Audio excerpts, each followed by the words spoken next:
అందరికీ నమస్కారం అండి. ఇక్కడ విచ్చేసిన మీడియా మిత్రులు సోదరులందరూ కూడా, అలాగే మా డైరెక్టర్లు గోపిచంద్ గారికి, బొమ్మిడి రామకృష్ణ గారికి, అండా శ్రీనివాసరావు గారికి, కంచి జ్ఞానేంద్ర గారికి అందరూ కూడా ప్రత్యేకమైన ధన్యవాదాలు, నమస్కారాలు తెలియజేసుకుంటా ఉన్నాం. ఈరోజు విశేషం ఏమిటంటే, శ్రీ పొన్నమండ లక్ష్మణస్వామి వర్మ గారు జయంతిని రాష్ట్ర ప్రభుత్వం అధికారికంగా రాష్ట్ర పండగగా జరపడానికి నిన్నే జీవో ఇష్యూ చేశారు. మరి ఆ విషయం మీద ఈరోజు ప్రెస్ మీట్ పెట్టడం జరిగింది. శ్రీ పొన్నమండ లక్ష్మణస్వామి వర్మ గారి జయంతిని రాష్ట్ర పండగ జరపాలని చెప్పి గత 10 రోజులుగా నేను కానివ్వండి, మా కార్పొరేషన్ డైరెక్టర్లు అందరూ కూడా మా ప్రయత్నాలు చేసుకుంటూ నిన్నే గురు పౌర్ణమి రోజు, మంచి రోజు, నిన్న జీవో విషేయటం అనేది కూడా చాలా మాకు సంతోషదగ్గ విషయం. మరి ఈ జీవో విశేషించినటువంటి ఆంధ్రప్రదేశ్ ముఖ్యమంత్రి వర్యులు శ్రీ నారా చంద్రబాబు నాయుడు గారు, అలాగే ఆంధ్రప్రదేశ్ ఉప ముఖ్యమంత్రి వర్యులు శ్రీ కొణిదెల పవన్ కళ్యాణ్ గారు, ఐటీ శాఖ మంత్రి వర్యులు శ్రీ నారా లోకేష్ గారికి ప్రత్యేకమైన ధన్యవాదాలు తెలుపుకుంటా ఉన్నాం. ఎందుకంటే ఈ కూటమి ప్రభుత్వం వచ్చినాక బీసీలని హక్కుని చేర్చుకుంటా ఉన్నారు. బీసీ నాయకులు ఎవరైతే మహానుభావులు ఉన్నారో ఆ మహానుభావుల్ని స్టేట్ ఫెస్టివల్గా మరి చేసిన ఘనత కూటమి ప్రభుత్వాన్ని.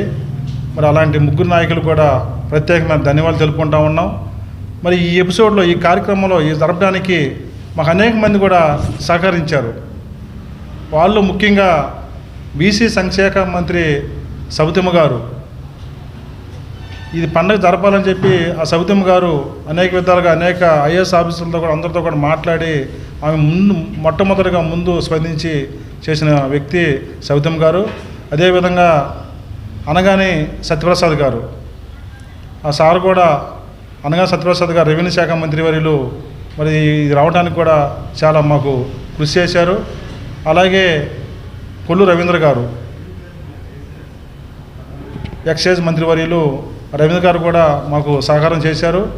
అలాగే అచ్చెన్నాయుడు గారు వ్యవసాయ శాఖ మంత్రి వర్యులు, ఈ నలుగురు కూడా మాకు వెన్నంటే ఉండి వాళ్ళు మంచి సహకారం చేశారు. అలాగే నాదెళ్ల మనోహర్ గారు పౌర సరఫరాల మంత్రి వర్యులు, ఆయన కూడా ఆ మంత్రివర్యులు కూడా కోఆర్డినేట్ చేసుకుంటూ ఈ పొన్నమండ లక్ష్మణస్వామి వర్మ గారి జయంతి రావడానికి వీళ్ళు 5 కూడా మాకు సహకారం చేసినందుకు వాళ్ళ 5 కూడా ప్రత్యేకమైన ధన్యవాదాలు, నమస్కారాలు తెలియజేసుకుంటా ఉన్నాం. అదేవిధంగా అనేక మంది ఐఏఎస్ ఆఫీసర్లు కూడా మాకు సహకరించారు. వాళ్ళకు కూడా ఈ మీడియా ముఖంగా ప్రత్యేకమైన ధన్యవాదాలు తెలుపుకుంటా ఉన్నాం.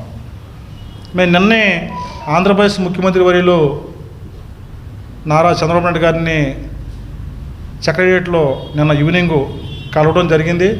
కలిసి ఆయనకి కృతజ్ఞత తెలుపుతూ మరి కొన్ని సమస్యలను కూడా సీఎం గారి దృష్టి కూడా మరి తీసుకెళ్ళాం.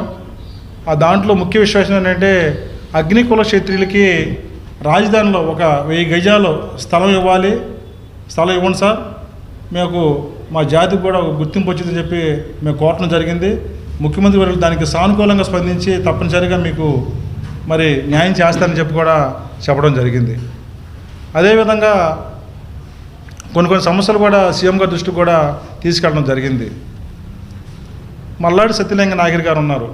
మల్లాడి సత్యలింగ నాయకర్ గారు కూడా తగిన గుర్తింపు ఇవ్వాలి, మరి గుర్తింపు ఇవ్వండి సార్ అని అన్నప్పుడు తప్పనిసరిగా మల్లాడి సత్యలింగ నాయకర్ గారికి గుర్తింపు ఇచ్చే విధంగా కూడా మేము కృషి చేస్తామని చెప్పి కూడా అది కూడా మాకు హామీ ఇవ్వడం కూడా జరిగింది. అదేవిధంగా అగ్నికుల క్షత్రియులు ఎవరైతే ఉన్నారో వాళ్ళు కొన్ని సమస్యలు కూడా ఎదుర్కొంటూ ఉన్నారు. అగ్నికుల క్షత్రియుల్లో వ్యాట్ చేసుకునే వాళ్ళు కూడా కొంతమంది ఉంటారు, వాళ్ళు కూడా కొన్ని సమస్యలు ఉన్నారు. ఆ సమస్యలు కూడా మేము సీఎం గారి దృష్టికి కూడా తీసుకెళ్ళడం జరిగింది. ఆ సమస్యలు కూడా సానుకూలంగా స్పందించినందుకు ముఖ్యమంత్రి గారికి ప్రత్యేకమైన ధన్యవాదాలు తెలుపుకుంటా ఉన్నాం. ఈ పొన్నమండ లక్ష్మణస్వామి వర్మ గారు, మరి పొన్నమండ లక్ష్మణస్వామి వర్మ గారు అగ్నికుల క్షత్రియుల్లో కుటుంబంలో జన్మించారు. కాకినాడలో కోరంగి గ్రామంలో జన్మించారు.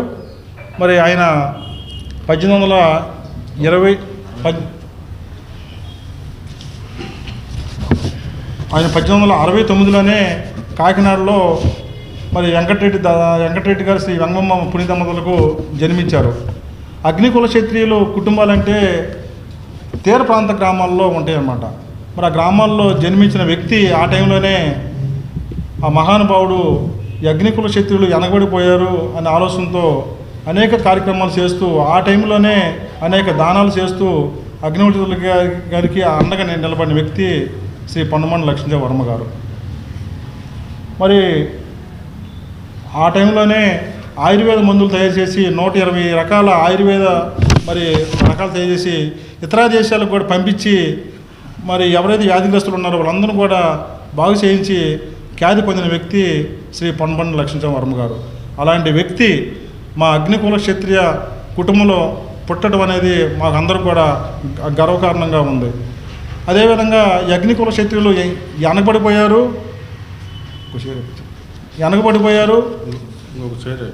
తమిళనాడులో ఉన్నప్పుడు తమిళనాడులో కానీ అన్ని గ్రామాల్లో కూడా ఉంటారు. దానికి తమిళనాడులో ఉన్న వ్యక్తులకి వన్నికులయని, ఆంధ్రప్రదేశ్ తెలంగాణలో ఉన్న వాళ్ళకి అగ్నికుల క్షత్రియులని గుర్తింపించే విధంగా ఆ రోజు మద్రాసు హైకోర్టులోనే ఆయన ఒక జీవో తెచ్చిన ఘనత శ్రీ పొన్నమండ లక్ష్మీస్వామి గారిది. అప్పుడు జీవో నెంబరు 271 1929లోనే ఆయన జీవో తెచ్చాడు. ఏది ఆంధ్రప్రదేశ్ తెలంగాణలో ఉన్న వ్యక్తులు అగ్నికుల క్షత్రియులని. మరి అలాంటి మహానుభావుడికి నిన్న రాష్ట్ర ఫెస్టివల్గా జరపడం అనేది కూడా మా అగ్నికుల క్షత్రియ కుటుంబాలు అందరూ కూడా గర్వకారణం ఉందని చెప్పి కూడా ఈ సందర్భంగా తెలియజేసుకుంటా ఉన్నాం. అదేవిధంగా రాష్ట్రంలో ఉన్న ప్రతి ఒక్క అగ్నికుల క్షత్రియులు అందరూ కూడా మీరు రేపు ఆంధ్రప్రదేశ్ ముఖ్యమంత్రి వర్యులకి చంద్రబాబు నాయుడు గారికి, అలాగే డిప్యూటీ సీఎం గారు కొణిదెల పవన్ కళ్యాణ్ గారికి, అలాగే నారా లోకేష్ గారికి, వీళ్ళ ముగ్గురికి మనం ఎంతో రుణపడి ఉంటాం. ఆ ముగ్గురికి కూడా మీరు రాష్ట్ర వ్యాప్తంగా పాలాభిషేకం చేయాల్సింది కూడా ఈ మీడియా ముఖంగా మీ అందరూ కూడా మేము కోరుతా ఉన్నాం. ఎందుకంటే కూటమి ప్రభుత్వం అనేది మన బీసీలను హక్కును చేసుకున్న పార్టీ మన కూటమి ప్రభుత్వం. గత వైసీపీ ప్రభుత్వం బీసీలని ఎక్కడికెక్కడికి అణగదొక్కి మనకు రావాల్సిన ఈ నిధులు కానీ విధులు కానీ రాకుండా తొక్కారు వైసీపీ గవర్నమెంట్. మరి కూటమి ప్రభుత్వం రాగానే అనేక సబ్సిడీలు ఇస్తూ బీసీలని రాజకీయంగా కూడా ఆర్థికంగా కూడా ఎదగడానికి కూడా కృషి చేశారు మన కూటమి ప్రభుత్వం. అనేక మంది కూడా ఫెస్టివల్స్ బీసీల్లో కూడా ఈ మధ్యకాలంలోనే 3-4 కూడా ఫెస్టివల్స్ చేశారు మన కూటమి ప్రభుత్వం. మరి అలాంటి ప్రభుత్వానికి మనం రుణపడి ఉంటాం. ఆ ముగ్గురు నాయకులు కూడా మనం రుణపడి ఉంటామని చెప్పి కూడా ఈ మీడియా ముఖంగా చెబుతా ఉన్నాం. ఖచ్చితంగా మీరు ప్రతి ఒక్క విలేజ్లో కానివ్వండి, ప్రతి ఒక్క మండల స్థాయిలో కానీ జిల్లా స్థాయిలో కానీ అన్నింటిలో కూడా ఆ ముగ్గురు నాయకులకి పాలాభిషేకం చేసి కార్యక్రమాలు చేయవలసిందిగా ఈ మీడియా ముఖంగా ప్రతి అగ్నికుల క్షత్రియులు అందరూ కూడా ఈ మీడియా ముఖం చెబుతూ ఉన్నాం. ఖచ్చితంగా మీరు చేస్తారని చెప్పి కూడా ఆశిస్తూ ఉన్నాం. అదేవిధంగా 7వ తారీఖునే ఆగస్టు 7వ తారీఖు అది జయంతి కార్యక్రమం. ఆగస్టు 7వ తారీఖు కూడా అన్ని జిల్లాల్లో కూడా ఈ కార్యక్రమాల్లో చాలా బ్రహ్మాండంగా చేసుకుంటామని చెప్పి కూడా ఈ సందర్భంగా చేసుకుంటూ ప్రతి ఒక్కరు కూడా స్పందించి ఆ విధంగా చేయాలని కూడా ఈ మీడియా ముఖంగా కోరుతూ ఉన్నాం. మరి చూస్తూ ఉంటే ఈ మధ్యకాలంలోనే కూటమి ప్రభుత్వం బీసీలకి అనేక వరాలు కురిపించారు. మొన్న చేనేతలు కూడా మరి చేనేత చేయూత కూడా కార్యక్రమం కూడా చేస్తూ ఉన్నారు. మరి విద్యుత్తులు కూడా మరి రాయితీలు ఇస్తూ ఉన్నారు.